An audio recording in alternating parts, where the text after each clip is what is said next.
Sadhanashri plotting and construction Buldhana शहरात plots, layout, घर, row house, flat आणि कॉम्प्लेक्स विक्रीसाठी उपलब्ध आहेत. बुकिंग सुरू आहेत. पोदार लेआउट, साधनाश्री नगर, खोंडेवाडी, जांभरुण लेआउट, श्री रामलल्ला नगर इथे बुकिंग सुरू आहेत. ऑफिस पत्ता आहे डॉक्टर लद्दड हॉस्पिटल जवळ, पार्लेवार बिल्डिंग समोर, बुलढाणा. आणि संपर्क श्री गणेश सिंग जाधव सर सातगावकर, कार्यकारी संचालक. Phone number 7385 46 66 66.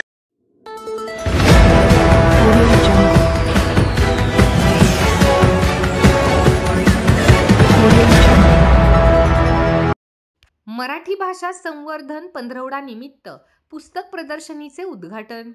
जिल्हाधिकारी कार्यालय परिसरात 14 ते 28 जानेवारी दरम्यान सुरू राहणार प्रदर्शनी व विक्री.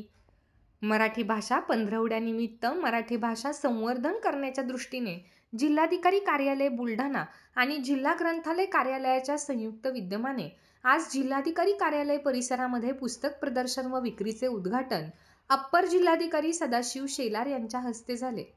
यावेळी आपली मराठी भाषा समृद्ध आणि अखंडित राहावी, आपले वाचन वाढावे आणि आपल्या मराठी भाषेला एक नवीन संजीवनी देण्यात यावी, आपल्या दैनंदिन जीवनात मराठी भाषेचा वापर करावा असे आवाहन यावेळी करण्यात आले आहे. पुस्तक प्रदर्शन हे दिनांक 14 ते 28 जानेवारी 2025 दरम्यान सुरू राहणार आहे.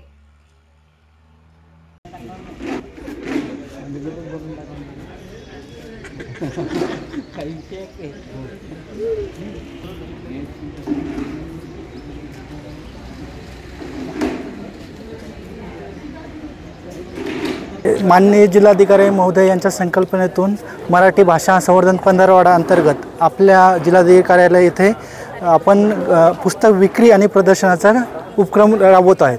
याच अंतर्गत माननीय जिल्हाधिकारी महोदय यांच्या संकल्पनेमधून हे विविध लायब्ररींना आपलं पुस्तक डोनेट करण्यासाठी आपण ग्रंथदान हा उपक्रम राबवत आहे.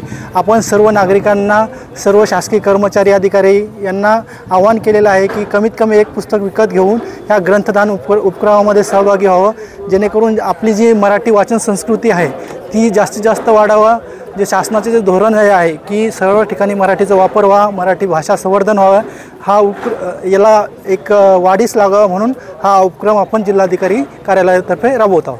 मराठी भाषा पंधरवडा निमित्त मराठी भाषेचं संवर्धन करण्याच्या दृष्टिकोनातून जिल्हाधिकारी कार्यालय बुलढाणा आणि जिल्हा ग्रंथालय अधिकारी यांच्या संयुक्त विद्यमाने आज हे या ठिकाणी ग्रंथ प्रदर्शन आणि विक्रीचं या ठिकाणी प्रदर्शन आयोजित करण्यात आलेलं आहे. सर्वांना माझी अशी विनंती असेल की आपली मराठी भाषा समृद्ध आणि अखंडित राहावी, याकरिता वाचन आपलं वाढावं आणि त्याकरिता हे एक प्रकारचं या ठिकाणी सगळ्यांसाठी खूप मोठी देणगी आहे या उपक्रमातून. तर याचा सगळ्यांनी अधिकाधिक लाभ घ्यावा आणि जास्तीत जास्त वाचन साहित्य या ठिकाणी त्यांनी घ्यावं आणि आपल्या मराठी भाषेला एक नवीन संजीवनी द्यावी असं मी या ठिकाणी सर्वांना, सर्व वाचकांना, मराठी प्रेमींना या ठिकाणी आवाहन करते.